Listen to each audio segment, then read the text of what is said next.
Down here you can do some basic editing. For example, you have the basic editing tools over here. The first one is the split clip. You can just click on it, and at any given point you have your playhead. Now you have split the clip into two. You have down clip 1 and you have clip 2. Just by hitting on this or by clicking on Command B. Command B can even enable the splitting as well. So you can move to anywhere. Let's say we want to split this clip at this point. Also, you can just hit Command B and it's going to give you the split. So now we have the clip split into 3 basic parts, and you can move them around, rearrange them as you so wish. Okay, so it's all up to you to move them around and see how you can rearrange them according to the story you are creating. So down here you have the selection tool. You can select, and you can use the split tool also with the letter B to split as well. So anytime at any given point you can always return to the selection tool with the letter A. Okay, and at any given point, if you made any mistake, you can always press the undo button over here to undo things. And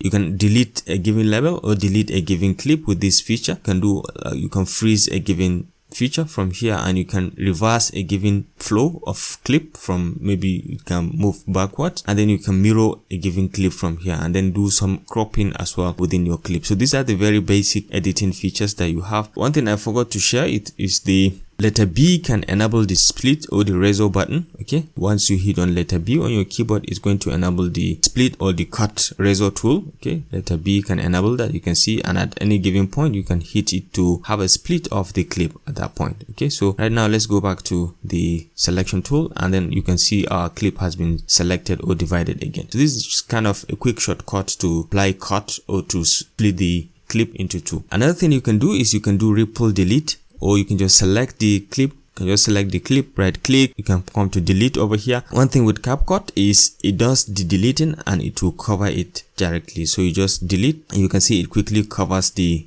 gap between. So very nicely done. So this is highly handy when you are trying to create number of cuts. So if you are working, you can just enable Ctrl B. You can just hit on Ctrl B and define the areas you want to cut. And if you want to delete, you can just go back to the selection control and then hit on anything. You can hit the delete button as well, and it's going to delete that particular section of the clip from the text, from the entire clip. Okay.